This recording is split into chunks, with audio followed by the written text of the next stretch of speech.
میں برسوں سے پردیس میں مزدوری کر رہا تھا۔ ایک دن بیوی نے بتایا کہ ابو شدید بیمار ہیں، مگر اس نے علاج کے پیسے منگوا کے مجھے آنے سے روک دیا اور کہا میں سنبھال لوں گی۔ کچھ عرصے بعد اس نے ان کی وفات کی خبر دی۔ 6 ماہ بعد جب میں واپس لوٹا تو باپ کے احصال ثواب کے لیے غریبوں میں کھانا تقسیم کرنے گیا۔ وہاں ایک گلی میں نظر پڑی اور میرے تو ہوش ہی اڑ گئے۔ پھٹے کپڑوں میں سوکھی روٹی کھاتا ابا۔ یہ دیکھ کر ایک لمحے کے لیے میرے پیروں تلے زمین نکل گئی۔ گلی میں تھوڑا بہت رش بھی تھا اور پھلوں کے ٹھیلے بھی آگے پیچھے لگے ہی ہوئے تھے۔ میں جلدی سے ابا کے پاس بھاگا، لیکن تبھی ایک آدمی بری طرح سے مجھ سے ٹکرا گیا۔ میں اتنا بے خود تھا کہ ٹکرا کے سنبھل نہیں پایا اور نیچے زمین پہ جا گرا۔ جلدی سے اٹھ کے دوبارہ بھاگا تو دیکھا اب وہ جگہ خالی تھی، یعنی جہاں کچھ دیر پہلے میں نے ابا کو دیکھا تھا وہ اب وہاں پر موجود نہیں تھے۔ یہ دیکھ کر میں ایک دم سے بکھلا گیا۔ ارد گرد نگاہ دوڑا کے دیکھا، لیکن دور دور تک وہ مجھے دکھائی نہیں دے رہے تھے۔ گلیوں میں کافی آگے جا کے بھی دیکھا ان کو، مگر ابا مجھے نظر نہ آئے۔ یہ دیکھ کر میں ایک دیوار کے ساتھ ٹیک لگا کے کھڑا ہو گیا، کیونکہ یقین ہی نہیں آ رہا تھا کہ ابھی کچھ دیر پہلے میں نے اپنے باپ کو دیکھا ہے۔ تقریباً 15 منٹ تک تو میرے ساتھ یہی کیفیت رہی، لیکن اس کے بعد میرے دل میں شک آنے لگا۔ آیا کیا واقعی میں وہ ابا ہی تھے یا پھر میرا اپنا وہم تھا؟ کتنی ہی دیر وہاں پہ کھڑا میں انتظار کرنے لگا کہ ہو سکتا ہے ابا، یا اگر وہ شخص ابا سے مشابہت بھی رکھتا ہے تو یہاں پہ آ جائے، لیکن ایسا نہ ہوا۔ تقریباً 2-3 گھنٹے تک میں وہیں پہ رک کے اس آدمی کے آنے کا انتظار کرتا رہا، مگر وہ نہ آیا۔ میں تو خاموشی سے گھر واپس آ گیا تھا، لیکن میرے دل میں ایک عجیب طرح کی پھانس پڑ چکی تھی۔ میں نے کون سا اپنے ابا کے جنازے کو دیکھا تھا؟ جو بتایا تھا میری بیوی نے ہی بتایا تھا، اور میں نے اس کی بات پہ یقین بھی کر لیا تھا۔ لیکن اب مجھے لگ رہا تھا جیسے میری بیوی نے جھوٹ بولا ہو۔ پتہ نہیں کن حالات میں گھر پہنچا تھا۔ مجھے اپنی تو کوئی بھی ہوش نہیں تھی۔ گھر جاتے ہی میں نے اپنی بیوی سے پوچھا مجھے ابا کی قبر پہ جانا ہے، لے کے چلو۔ میری بات پہ وہ ایک دم سے چپ کر گئی۔ کیا ہوا؟ چپ کیوں کر گئی ہو؟ ابا کی قبر پہ لے کے چلو مجھے۔ جس پر وہ نرمی سے بولی کیا بات ہے تنویر؟ پہلے تو آپ نے کبھی یوں بات نہیں کی مجھ سے۔ اب کوئی غلطی ہو گئی ہے کیا؟ میں نے کب کہا کہ تم نے کوئی غلطی کی ہے؟ میں تو ایک عام بات کر رہا ہوں کہ مجھے میرے باپ کی قبر پہ لے کے چلو۔ کیا گناہ کر دیا ہے میں نے اپنے باپ کی قبر پہ جانے کا پوچھ کر؟ میری بات پہ وہ ایک دم سے خاموش ہو گئی اور بولی نہیں، گناہ تو نہیں کیا، بس ویسے ہی پوچھ رہی تھی، کیونکہ آپ کو یہاں آئے 4 دن ہو گئے ہیں، آپ ابا کی قبر پہ نہیں گئے اور اب آ کے یوں پوچھ رہے ہیں جیسے میں نے کچھ کیا ہو۔ اپنی بیوی کی بات پہ میں ایک دم سے چونک گیا، حالانکہ میں نے تو کوئی بھی ایسی ویسی بات نہیں کی تھی۔ پھر وہ کیوں کہہ رہی تھی کہ اس سے شک ہوا، جیسے میں اس پہ کوئی الزام لگانے کی کوشش کر رہا ہوں، مگر میں نے کوئی بات بھی نہیں کی۔ بس ایک مرتبہ میں خاموشی سے اپنی بیوی کو جاننا چاہتا تھا کہ وہ کیا کر رہی ہے اور کیوں کر رہی ہے۔ اچھا چلے میں چادر لے کے آتی ہوں، آپ موٹر سائیکل نکالیں۔ میں باہر آ کے موٹر سائیکل پہ بیٹھ گیا۔ کچھ ہی دیر میں وہ چادر لے کے آئی تو کافی پریشان سی لگ رہی تھی۔ ہم لوگ قبرستان کے لیے نکل کھڑے ہوئے۔ تقریباً ہم آدھے راستے میں پہنچے تھے جب میری بیوی موٹر سائیکل پہ بیٹھے بیٹھے نیچے گر گئی، حالانکہ پہلے تو ایسا کبھی بھی نہیں ہوا تھا۔ اب تو میں کچھ عرصہ باہر رہ کے آیا تھا، لیکن اس سے پہلے یہاں پاکستان میں اپنی بیوی کو جہاں کہیں بھی لے کے جاتا موٹر سائیکل پہ ہی لے کے جاتا تھا۔ میں بڑا حیران ہوا کہ وہ نیچے کیوں گر گئی۔ خیر، فوراً سے موٹر سائیکل روک کے میں نے اپنی بیوی کو اٹھایا تو دیکھا اسے کافی چوٹیں آ چکی تھی۔ قریب ہی ایک کلینک بھی تھا، وہاں پر میں اپنی بیوی کو لے گیا۔ 2-4 ٹانکے اس کے سر پہ بھی لگے اور ہاتھوں پہ بھی پٹیاں وغیرہ ہو گئیں، لیکن اب تک وہ بے ہوش تھی۔ میں اس وقت تو بہت پریشانی میں تھا۔ کاش میں یہ تمام باتیں تبھی سمجھ جاتا کہ ان کا اصل مقصد کیا ہے، مگر اس وقت مجھ میں اتنی سمجھ بوجھ ہی نہیں تھی کہ میں اپنی بیوی پہ اس کے رنگوں کو دیکھ پاتا۔ خیر، قبرستان جانے کے بجائے ہم لوگ گھر واپس آ گئے۔ اس کی حالت ویسے ہی کافی خراب تھی۔ میں گھر چھوڑ کے اپنے بچوں کو ساتھ لیے اس کے لیے کوئی پھل وغیرہ لینے چلا گیا۔ جب گھر واپس آیا تو دیکھا میری بیوی کافی پریشان لگ رہی تھی۔ کیا بات ہے؟ کیوں اتنا گھبرائی لگ رہی ہو؟ میں صبح سے تمہیں دیکھ رہا ہوں، لیکن وہ نفی میں سر ہلا کے بولی نہیں، ایسی تو کوئی بات بھی نہیں، بس میں نے اپنے بھائی کو فون کر کے بتایا تھا کہ میری طبیعت نہیں ٹھیک۔ دکھاؤ ادھر۔ میں نے فون لے کے دیکھا تو واقعی میں جمشید کو فون کیا ہوا تھا۔ میں نے یہ بات بالکل نارمل انداز میں لی اور دوبارہ پھر سے جمشید کا نمبر ملانے لگا۔ اب کی مرتبہ میں نے دیکھا میری بیوی کے چہرے پہ کافی سکون تھا، گویا اسے سمیر فون کرنے یا نہ کرنے سے کوئی فرق نہیں پڑتا تھا۔ کچھ ہی دیر بعد جمشید نے فون اٹھایا تو میں نے نرمی سے پوچھا یار تمہاری بہن کو چوٹ لگی ہے؟ پتہ نہیں اس نے کیا کیا، کچھ بتایا ہوگا، لیکن میں نے سوچا کہ ایک مرتبہ تمہیں پرسکون کر دوں۔ تمہاری بہن بالکل ٹھیک ہے، کوئی اتنی چوٹ نہیں لگی، اگر تم آنا چاہو تو آ سکتے ہو۔ وہ جلدی سے بولا کیوں نہیں آؤں گا، میری بہن ہے، میں انشاءاللہ شام کو یا پھر کل پہنچ جاؤں گا پتہ لینے کے لیے۔ मैंने उसे मना भी किया कि रहने दो, कोई ज़रूरत नहीं, अगर फिर भी तुम आना चाहते हो तो आ सकते हो, लेकिन वो इस बात पे कादिर था कि मैं आगे ही रहूँगा। मुझे अपनी बहन के बगैर एक लम्हे के लिए भी चैन नहीं आ रहा। मैंने कंधे उचका के मोबाइल बंद कर दिया। अंदर ही अंदर मुझे दुख भी हो रहा था, क्योंकि 4 दिन हो गए थे मुझे यहाँ पे आए। एक मरतबा भी जमशेद ने फ़ोन करके मेरी खैर खबर नहीं ली, और अब अपनी बहन को कोई तकलीफ़ हुई तो फ़ौरन से भागने का बोल रहा था कि मैं आ जाऊँगा। मैंने पहले तो अपनी बीवी को इस बात का ताना देना चाहा, लेकिन फिर खामोश हो गया और सोचा, बाहर के मुल्कों में कौन सा कोई एक दूसरे को यूँ ताने देता है। ये रिवाज सिर्फ़ और सिर्फ़ हमारे ही मुल्क में है। मेरे बाहर के मुल्क में रहने का फिर क्या फ़ायदा हुआ, जब यहाँ वापस आके मैंने पाकिस्तानियों वाली हरकतें ही करनी हैं। ये बात सोच के मैंने खुद पे ज़ब्त बांध लिया और अपनी बीवी को कोई भी ताना तशन्ना नहीं दिया।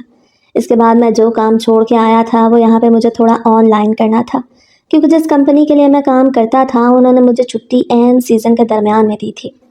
तो मैंने भी उनसे वादा किया कि वहाँ जाके मुकम्मल तौर पे नहीं तो कम से कम ऑनलाइन रह के जितना संभाल सका संभाल लूँगा।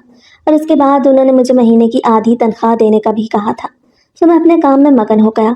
काम में उलझे होने के बावजूद भी मेरे दिमाग में अजीब सी परेशानी थी, जैसे कोई बोझ है जो मेरे दिमाग पे छाया हुआ है।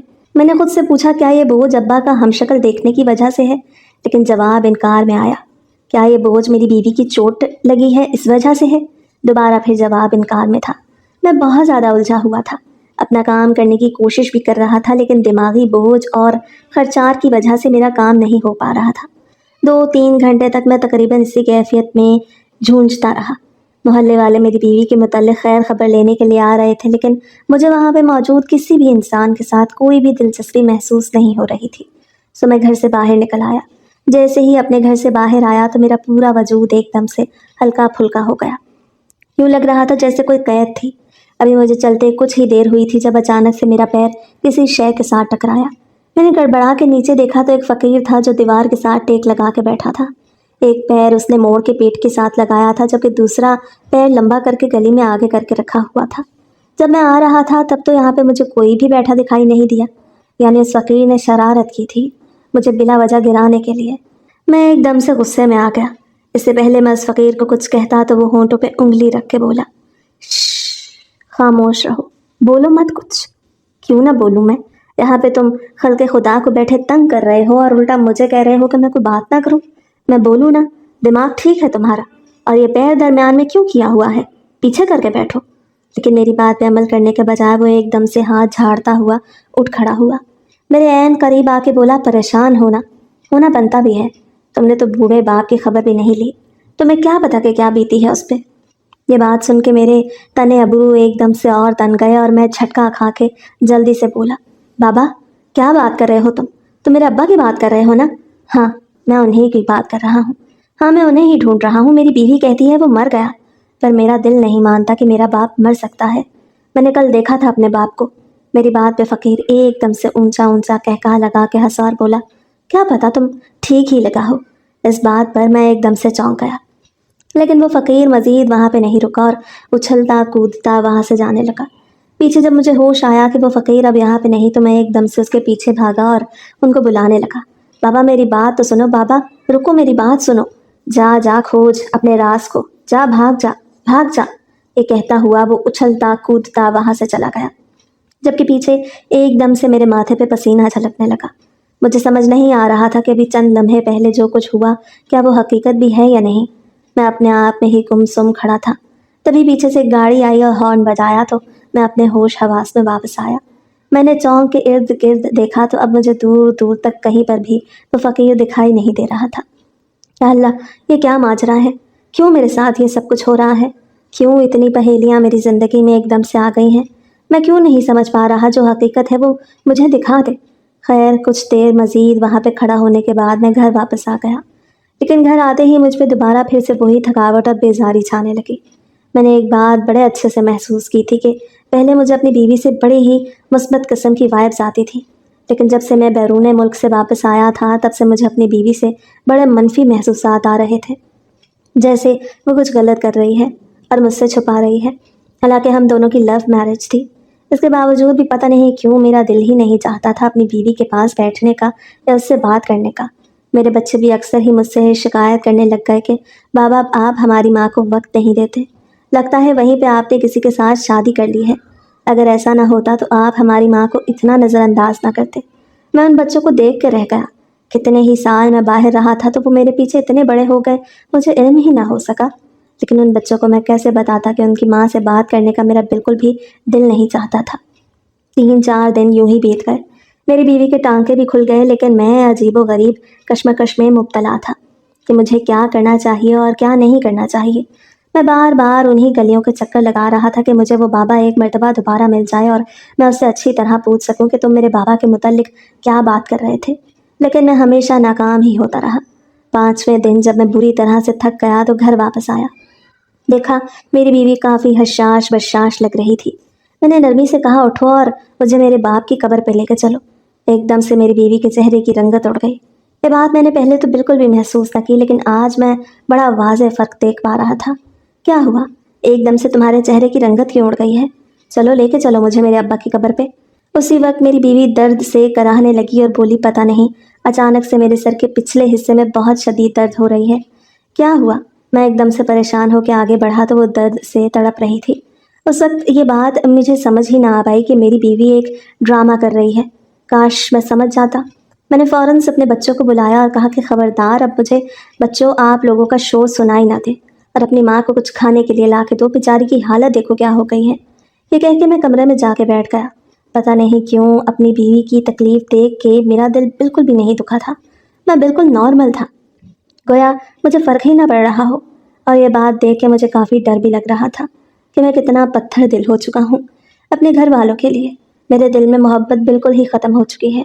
ابھی 15 منٹ ہی ہوئے تھے مجھے یوں بیٹھے جب اچانک سے باہر کا دروازہ بجنے لگا۔ میں نے بچوں کو بھیج دیا جا کے دیکھو کون ہے باہر۔ وہ باہر گئے تو اچھلتے کودتے آئے کہ ابا ابا دیکھو ماموں آئے ہیں، ابا ماموں آئے ہیں۔ مجھے امید تھی کہ آج میرا سالہ آئے گا، کیونکہ وہ مجھے 2 دن پہلے ہی فون پہ بتا چکا تھا کہ کوئی ایمرجنسی ہو گئی تھی، جس کی وجہ سے وہ پہلے دن نہیں آ سکا، تو 1-2 دن میں چکر لگانے کا کہا تھا۔ اس لیے میں بالکل بھی حیران نہ ہوا۔ میں کمرے سے باہر نکلا تو ایک لمحے کے لیے میری آنکھیں کھلی کی کھلی رہ گئیں۔ میرے سامنے تو ندیم کھڑا تھا۔ وہ تو سر سے لے کے پیر تک مکمل طور پہ بدل چکا تھا۔ اس کا اٹھنا بیٹھنا چلنا پھرنا ٹھاٹ باٹ ہی مختلف تھے۔ اس وقت وہ ایک 3 پیس سوٹ میں ملبوس تھا۔ جو ہی ندیم تھا جو ایک کپڑا پہن لیتا تو ہفتے تک انہیں ہی پہن کے پھرتا رہتا۔ تو میں مہنگی گھڑی مہنگے جوتے یہ سب کچھ دیکھ کے میں نے ایک نگاہ خود کو دیکھا تو مجھے بہت زیادہ شرمندگی ہوئی۔ باہر رہ کے اتنا کمانے کے باوجود بھی میرے حصے میں وہ کچھ نہیں آیا جو اتنی جلدی ندیم کو مل گیا۔ میری بیوی کو ملتے ہوئے وہ بچوں کو پیار دینے لگا، پھر نرمی سے آ کے میرے گلے لگا اور گرم جوشی سے بولا بھائی صاحب بہت عرصے بعد دیکھا ہے آپ کو، بالکل بھی نہیں بدلے آپ تو۔ میں نے اس کی بات پہ مسکراتے ہوئے کہا ہاں تم جو بدل گئے ہو، پھر کسی اور کو بدلنے کی کیا ضرورت۔ یہ جملہ میں نے طنزیہ انداز میں نہیں بلکہ بالکل ہی سادہ سے لہجے میں کہا، جس پہ وہ ایک دم سے کہا لگا کے بولا بس بھائی صاحب اللہ کا کرم ہے، اللہ جس پہ اپنا کرم کر دے۔ آپ کی اور میری بہن کی دعاؤں سے ہی آج میں الحمدللہ اتنا کامیاب ہوں۔ میں نے مسکرا کے مزید دعائیں دی کہ چلو اللہ پاک تمہارے کاروبار میں ترقی کرے۔ ویسے کیا کام کر رہے ہو آج کل؟ تو اس بات پہ وہ نرمی سے بولا میں نے اپنی ایک کمپنی شروع کی ہے، ہارڈ ویئر کی کمپنی ہے، چھوٹی سی تھی لیکن اب ماشاءاللہ اچھا کاروبار چل گیا ہے۔ میں بہت حیران ہوا کیونکہ نہ میری بیوی اتنی امیر تھی نہ ہی میرے سسرالی اتنے امیر تھے کہ بیٹھے بیٹھے ندیم کو ایک کمپنی ڈال دیں۔ ارے ان کی اوقات تو اتنی بھی نہیں کہ وہ اسے ایک چھوٹی سی کریانے کی دکان ڈال دیں۔ یہ باتیں میرے لیے کافی حیران کن تھی۔ مجھے سمجھ نہیں آ رہا تھا کہ اتنی اچانک ندیم نے ترقی کر کیسے لی اور ایک کمپنی شروع کرنے کا روپیہ اس کے پاس کہاں سے آیا۔ میرا دل تو چاہ رہا تھا کہ ایک مرتبہ پوچھوں بھائی ہم نے پوری عمر بیرون ملک کاٹ کے آ گئے اور ہم اتنا نہیں کما پائے جتنا تمہارے ٹھاٹ باٹ دیکھ کے لگ رہا ہے، لیکن اخلاقی طور پہ میں ایک لمحے کے لیے خاموش ہو گیا۔ سوچا ایک مرتبہ بہن سے باتیں وغیرہ کر لیں، اس کے بعد پوچھوں گا۔ ہم لوگ بیٹھ کے باتیں کرنے لگے۔ میری بیٹی پانی وغیرہ لانے کے لیے اٹھی تو وہ نرمی سے بولا نمرا گاڑی کی پچھلی سیٹ پہ کچھ سامان پڑا ہے، جاؤ بھائی کو بھیجو وہ اٹھا لے گا۔ میرا بیٹا سامان لے کے آیا تو میری آنکھیں کھلی کی کھلی رہ گئیں۔ بوتلوں کا ایک پیٹ تھا، کیک کا ڈبہ تھا اور بہت سارے لیز اور سلانٹی تھے۔ میرے بچوں کے لیے تھا یہ سب۔ مجھے عجیب و غریب لگا یہ سب کچھ۔ آج تک تو میرے رہتے کبھی میرا سالہ کبھی بھی ہمارے گھر میں کسی شے کا شوپر تک نہیں لایا تھا، لیکن اب اتنا کچھ ایک طرح سے مجھے جلن بھی محسوس ہو رہی تھی، پر میں خاموشی سے بیٹھا رہا۔ کھانا وغیرہ کھانے کے بعد میری بیوی نرمی سے بولی ندیم صاحب اپنے بھائی کو ان کے ابا کی قبر پہ لے جائے تو تم جنازہ پڑھنے کے لیے۔ ندیم نے ہاں میں سر ہلایا اور بولا ارے کیا بات ہو گئی بھائی صاحب، آپ مجھے پہلے بتاتے کہ آپ کو قبرستان جانا ہے تو میں پہلے آنے کی کوشش کرتا۔ اس پر میری بیوی نرمی سے بولی، چلو اب اچھا ہوا تم آ گئے، تم انہیں قبرستان لے کے جا رہی تھی لیکن پھر اچانک ہی ہمارا ایکسیڈنٹ ہو گیا، اس کے بعد اٹھ ہی نہ سکی۔ میں آج تنویر مجھے بول رہے تھے کہ مجھے ابا کی قبر پہ لے جاؤ، میں جانے کے لیے تیار ہوئی تو دوبارہ پھر سے مجھے شدید قسم کے چکر آنے لگے، سو میں رک گئی۔ اوپر سے بچوں نے بتایا کہ تم آئے ہو تو سوچا تم ہی لے جاؤ انہیں۔ میں اپنی بیوی کو دیکھ رہا تھا بڑے غور سے، لیکن اب کی مرتبہ اس کے چہرے پر کوئی بھی تناؤ نہیں تھا۔ وہ بڑے نارمل لہجے میں بات کر رہی تھی، جس پر ندیم نے سر ہلایا اور بولا، ہاں بس ہم چلتے ہیں، چلیں بھائی صاحب اٹھیں اگر جانا ہے تو۔ میں واش روم چلا گیا وضو کرنے کے لیے۔ جب واپس آیا تو دونوں بہن بھائی سرگوشی کے انداز میں کوئی بات کر رہے تھے۔ دور سے کھڑے ہو کے مجھے صاف دکھائی دے رہا تھا کہ میری بیوی کافی غصے میں لگ رہی ہے اور اپنے بھائی کو کچھ کہہ رہی ہے، لیکن وہ مسلسل نفی میں سر ہلاتا ہوا انکار کر رہا تھا۔ میں نے وہیں پہ کھڑے ہو کے ندیم کو بلایا اور کہا، چلو آ کے بات کر لینا، میں کل کا آیا ہوں، میں نے اپنے باپ کی قبر ہی نہیں دیکھی۔ وہ سر ہلا کے میرے ساتھ آ گیا، لیکن اس کے ماتھے پہ پسینہ چمک رہا تھا۔ ابھی تھوڑی دیر پہلے تو وہ بالکل نارمل تھا، اور جب میں واش روم گیا تھا پیچھے سے ہی ان دونوں بہن بھائی کے درمیان کوئی نہ کوئی بات ہوئی تھی، جس پہ وہ ایک دم سے پریشان ہو گیا تھا۔ میں نے پوچھنا مناسب نہیں سمجھا کہ کیا بات ہے جو تمہیں یوں بیٹھے بیٹھے پریشان کر گئی ہے۔ جب ہم لوگ باہر گاڑی میں جا کے بیٹھنے لگے تو حیرت سے میری آنکھیں پھٹی کی پھٹی رہ گئیں، کیونکہ ندیم کے پاس گاڑی بھی تھی، اور گاڑی کا وہ ماڈل تھا جو کوئی بھی مڈل کلاس بندہ لینا افورڈ نہیں کر سکتا تھا۔ میں خود باہر کمائی کرنے کے باوجود وہ گاڑی لینے کے قابل نہیں ہوا تھا۔ ابھی تک جو گاڑی ندیم لے کے پھر رہا تھا، کیا بات ہے بھائی صاحب، چونک گئے ہیں لگتا گاڑی کو دیکھ کے۔ میں نے شرمندگی سے مسکرا کے کہا، ہاں بھائی تمہاری ترقی سے متاثر ہو رہا ہوں، کتنی اچانک تم نے یہ سب کچھ حاصل کر لیا، مجھے تو ہضم ہی نہیں ہو رہا۔ اس بات پہ وہ نرمی سے مسکرا کے بولا، کر لیں بھائی صاحب ہضم، آپ ہی کی دعاؤں کا نتیجہ ہے۔ حالانکہ یہ بات بھی حقیقت ہی ہے، آج تک میں نے ندیم کے لیے دعا نہیں کی تھی، مجھے وہ اچھا ہی نہیں لگتا تھا۔ پہلے تو کوئی کام کاج نہیں کرتا تھا، اکثر آ کے ہمارے گھر ہی کھانا وغیرہ کھاتا تھا، اور ندیم کی یہ بات مجھے انتہائی بری لگتی تھی کہ لوگ تو بیٹیوں کے گھر جا کے پانی بھی نہیں پیتے، اور یہ یہاں آ کے نہ صرف کھانا کھاتا ہے بلکہ 2-2 3 دن رہتا بھی ہے۔ اکثر ہی میری اور میری بیوی کی لڑائیاں ندیم کی وجہ سے ہو جایا کرتی تھی، مگر اب تو ندیم کے ٹھاٹ باٹ ہی دیکھنے والے تھے۔ پورا راستہ گاڑی میں خاموشی چھائی رہی۔ میں بار بار یہی سوچ رہا تھا کہ اس کے پاس اتنا پیسہ کہاں سے آ گیا، لیکن جب یہ سوال میرے دل میں زیادہ سر اٹھانے لگا تو میں نے لاہور پڑھنا شروع کر دیا۔ خیر ہم لوگ قبرستان پہنچے تو وہاں ایک کونے میں مجھے ابا کی قبر نظر آ گئی، جس پر دور سے ہی تختی چمک رہی تھی۔ ندیم بھی مجھے وہیں لے گیا۔ وہاں جا کے مجھے یقین آ گیا کہ میرے ابا کی واقعی میں وفات ہو گئی ہے۔ باقی میرے دل میں جتنے بھی خدشات اور وہم تھے وہ ختم ہو چکے تھے۔ کافی دیر وہاں بیٹھ کر میں نے صورتحال سے ان کی تلاوت کی، مزید کوئی ذکر اذکار وغیرہ کیا، اور پھر ہم لوگ گھر واپس آنے لگے تو ندیم نے راستے میں ایک ہوٹل سے میرے بچوں کے لیے پیزا بھی لیا۔ میں نے اسے منع کرنا چاہا کہ یار اتنا کیوں کھپ رہے ہو، تو وہ مسکرا کے بولا، ارے بھائی صاحب کوئی بات نہیں، آپ ہی کی دعائیں ہیں، آپ نے بڑا مشکل وقت میرا ختم کیا ہے۔ میں نے چونک کے دیکھا اور پوچھا، کون سے مشکل وقت کی بات کر رہے ہو تم؟ تو وہ ہنس کے بولا، جب میرے کپڑے پھٹے پرانے تھے، کون تھا جو مجھے اپنے گھر میں پناہ دیتا تھا، کون تھا جو روٹی دیتا تھا؟ آپ لوگوں کے گھر آتا تھا تو کبھی بھی آپ نے مجھے گھر سے نکل جانے کا نہیں بولا۔ میں خاموش ہو گیا، حالانکہ یہ سب کچھ ہی میں نے کہا تھا، لیکن ندیم کے سامنے نہیں، اپنی بیوی کے سامنے۔ ہم گھر آئے تو بچے وہ کھانا دیکھ کے بہت خوش ہوئے۔ میں اندر کمرے میں جا کے لیٹ گیا، کافی تھکاوٹ ہو رہی تھی، اوپر سے دل بھی کافی افسردہ تھا ابا کی وجہ سے۔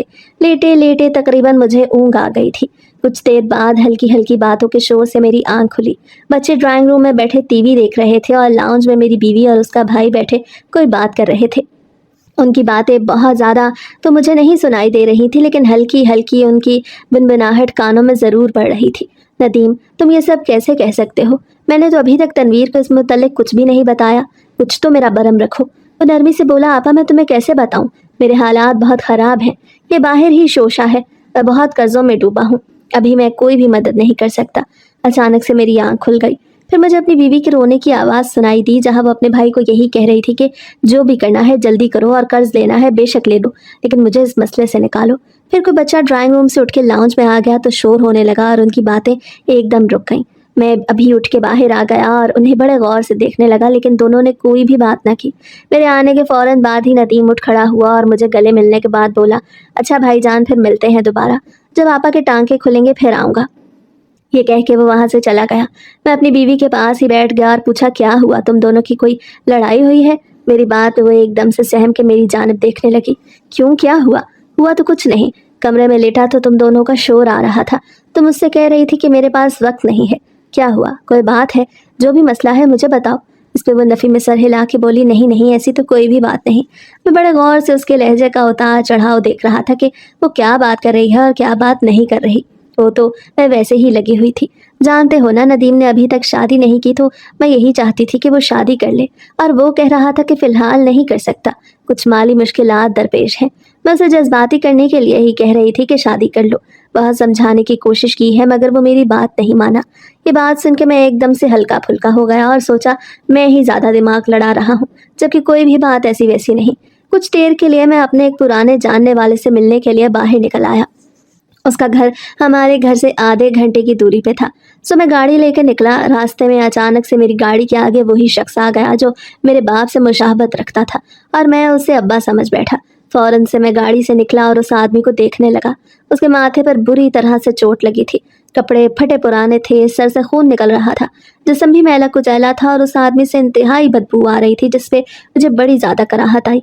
लेकिन उसकी शक्ल बिल्कुल मेरे बाप से मिलती थी, सो मैं उस आदमी को गाड़ी में बिठा के करीबी क्लिनिक ले गया। पहले तो दिल एकदम से मचल रहा था, लेकिन फिर मैंने खुद को संभाल लिया, ये सोच करके अगर इस आदमी की जगह मेरा बाप होता तो फिर क्या मैं अपने बाप को भी यूं ही छोड़ के चला जाता। अल्लाह की बड़ी करम नवाजी थी कि अपने बाप का जनाजा तो नहीं देख सका, कम से कम उस आदमी को फौरन से तिब्बी मदद तो दे ही सकता था। अस्पताल लेके गया तो डॉक्टर ने बताया कि सर पे इंटरनल इंजरी है जो कि शदीद गहरी होने के बायस ना जाने ये शख्स कितने दिन कोमे की हालत में रहे। वो 1 घंटे के लिए भी कोमा में रह सकता है, और 1 महीना भी, और साल भी, और पूरी उम्र भी। कोई कुछ नहीं कह सकता। आप लोग बस दुआ करें। पता नहीं क्यों मेरा दिल यही कह रहा था कि ये अब्बा ही है, हालांकि अब्बा की कब्र में खुद देख के आया था। फिर भी मेरा दिल बार बार यही कह रहा था कि ये शख्स मेरा बाप ही है।